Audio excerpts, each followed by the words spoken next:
Welcome back, part 2. This part I'll be doing the VATS bypass using what I bought through the internet from CLK Tools.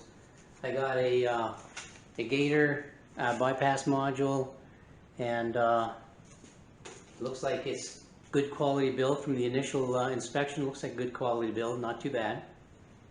And it even came with a little snack pack, I guess to celebrate after you got it done.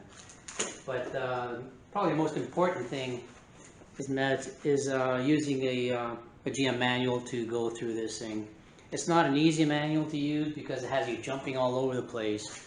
And what I've done is I have marked all the pages with sticky pads, sticky notes, and to mark them one step. There's about 5 steps, so it bounces all over the book. So I mark the pages to make it easy. So we'll go through that in the way GM wants you to do it. First thing you want to do before starting this is you want to you don't want to disconnect the battery. You need the battery connected, and you got to put the transmission in 2nd gear if it's an automatic, or 4th gear if it's a manual transmission. That's the first thing you want to do, because later on in the process it'll be important to get the center console out of the way.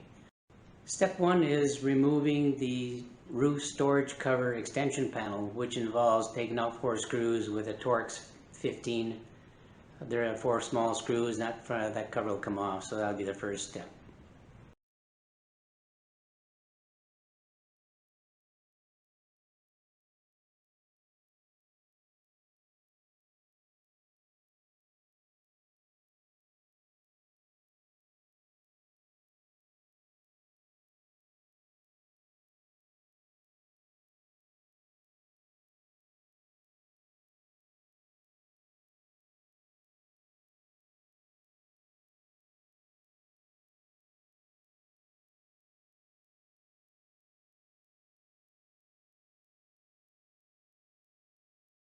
I forgot to mention, before you disconnect the battery, there's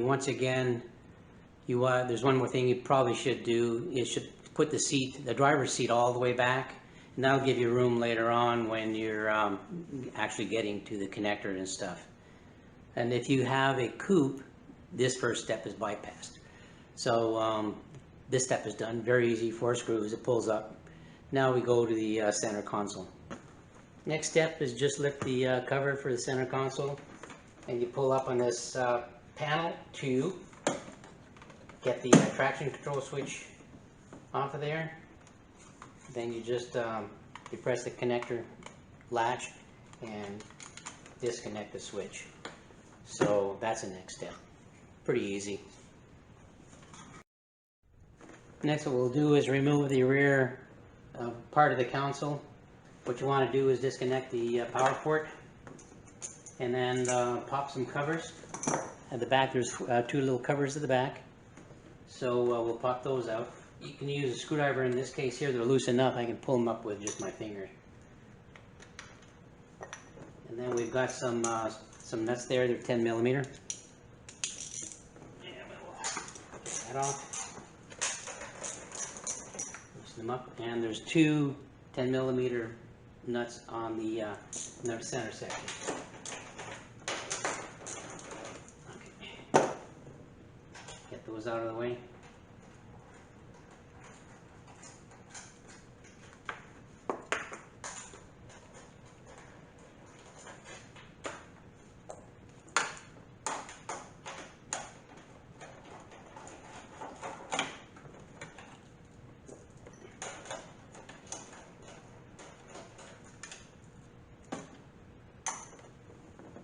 And that should let us pull this out of here. What you do is you lift it up at the back and slip it backwards. Then what we want to do is connector for that. Get it out of the way. Oops, that's all right. There we go. Disconnect the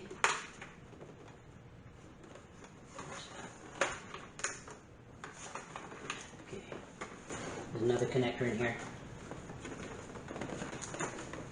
Here we go. And that's for the fuel cap release, I believe. Yeah, that's for the fuel release. There we go. That's out of the way. Next part is removing the trim plate. So what we'll do here is, first thing I'll do is take out the ashtray. This vehicle doesn't have an ashtray because a couple years back I removed the disc changer and I replaced it with a unit. I forget what it's called there now, but it allows you radio to play from your iPods. So what I have here is a 3.5mm jack, and I removed the cigarette lighter and I put in the USB adapter. That's the only changes. So now with that opened up, what you want to do is, second thing you want to do is remove this cover next to the ignition switch from the bottom, and it falls away someplace, who knows where. So we have T15 screwdriver again,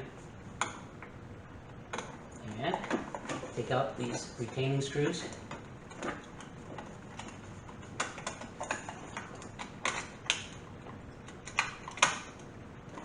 It's not yet.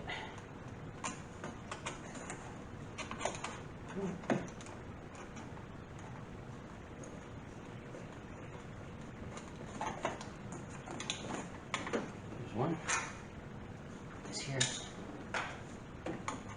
another one.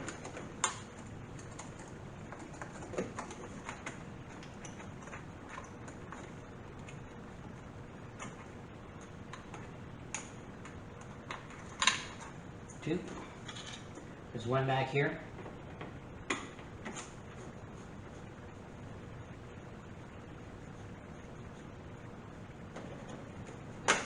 Three. And in theory, this should be able to come out there now. What we'll do is pull out gently. And there's a couple clips back here. There we go. Might be a little tight, but off it comes. Having the park brake pulled up makes it easy. So what I've got to do here, I'm not going to disconnect anything from here because I'm not worried about that. I'm just trying to get the knee bolster out. So that'll be the next step. First thing I want to do is remove the fog light switch. The switch panel on the left here. You pry it from the bottom carefully. And that should release. Here we go. Easy peasy. And we remove the connector. There's a release right here. And there we go. That's out of the way. Next, there's a screw back here. Supposed to be. I have a flashlight here. Yeah. There's a screw.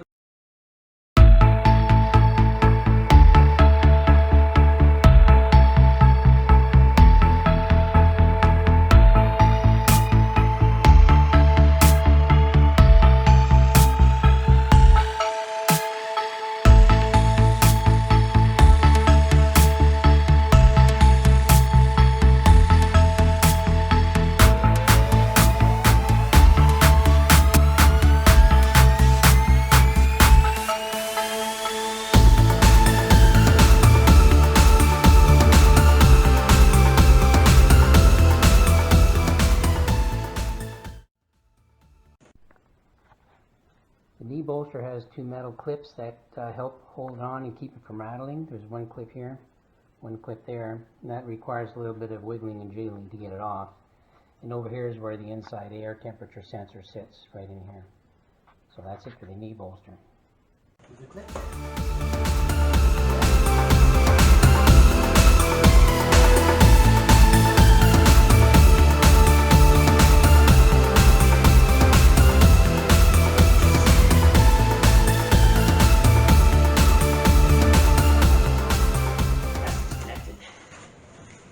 Now, all that, and we finally have access to the connector that that goes to the ignition switch. Sorry about that. To the key sensor. Trace it down. this one. Where are you? This guy here.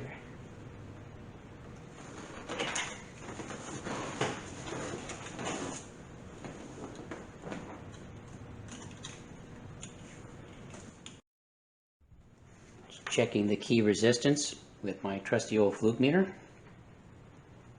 I got it clamped in the vise with 2 rubber spacers just for safety. And what do we have here? 500, if I keep, here we go, 523 ohms. And now, check with the chart.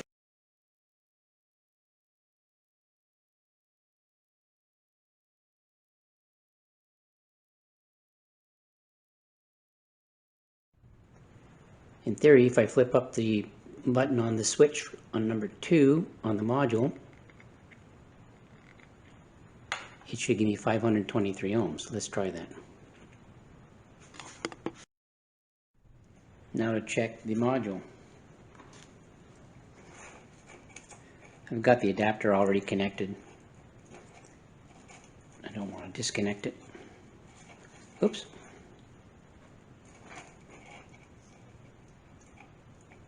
One here. 522. It can't get any closer than that.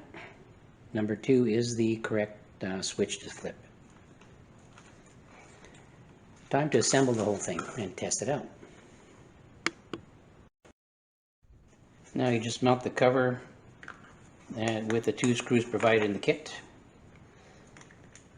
And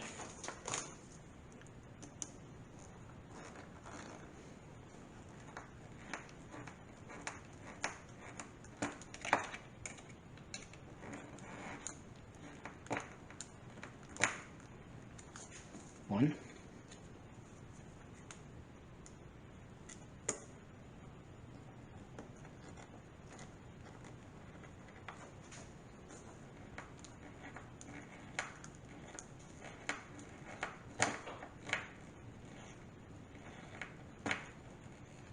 Two. Here we go. It's ready to install. There's the adapter. Let's go see how well it works.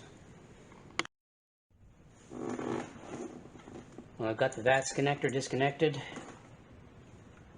Male and female 2-wire circuit. But in the Corvette, it's a 3-wire connector with an empty cavity on both sides. So the regular connector in the Gator module won't fit. So what I did is I called CLK through their customer service desk, and they were quite helpful, but they didn't have the proper adapter, so they referred me to Gator, and I contacted Gator, and through their service desk, it turns out that there's actually an adapter specifically for the Corvettes. So what I've got here is the adapter, and it goes from the 2-pin, the 2-pin on the module to the 3-pin on the chassis side. So it's looks like a perfect fit. So let's put it together. Nice tight fit. Go in here. Perfect fit. So it's set to number 2, which is 523 ohms. And now I'm going to reconnect the battery and make sure it works. Make sure it's back, the gear shift's back in park, of course. So because I had it in 2nd gear to remove the center console. So let's see how that works. So I'm just going to connect the battery and see if it starts.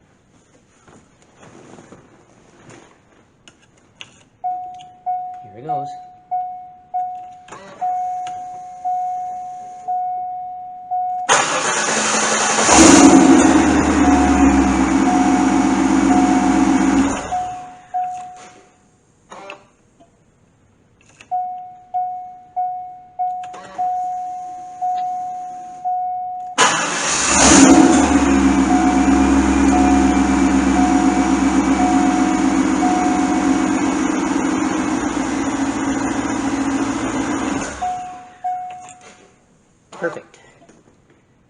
no security light. It's on now because it's turned on, but it's great.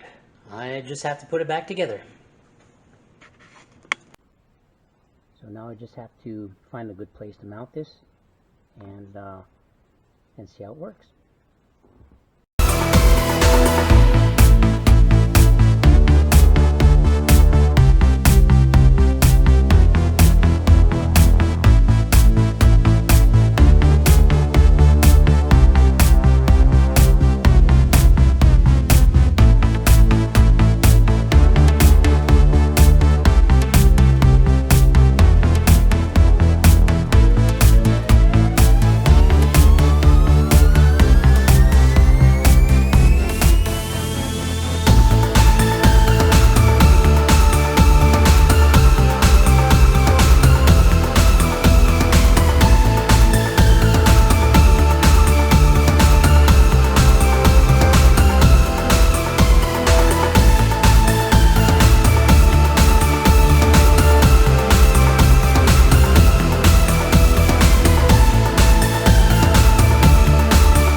Tight.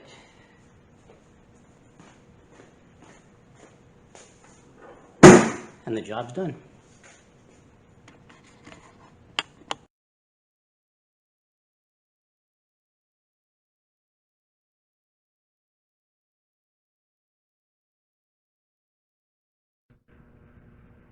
Well, that's it for this fix. Hopefully the details in this video can make it easier for those so inclined to do the same type of fix if they have the glitching start issue. The actual job wasn't all that difficult. It should take under 4 hours if you have the tools, the module, and adapter in hand. Obviously it took me longer because dealing with the camera and the tripods and the lighting, etc. At this point in time I've done several stop-start cycles and no glitching so far. Let it sit overnight, did a little bit squiggly roads and whatever, and still no glitching. So I believe this is the final fix for this particular issue. Choosing this module was right for me because I didn't want to cut into any wires or play with the connectors. So it was basically set up, plug and play. So that's the way to go for me anyway. I hope you like this video. If so, please give me a big thumbs up and subscribe down below, and we'll see you in the next video. Now I'm going to eat my little fruit gummies and enjoy the rest of the day.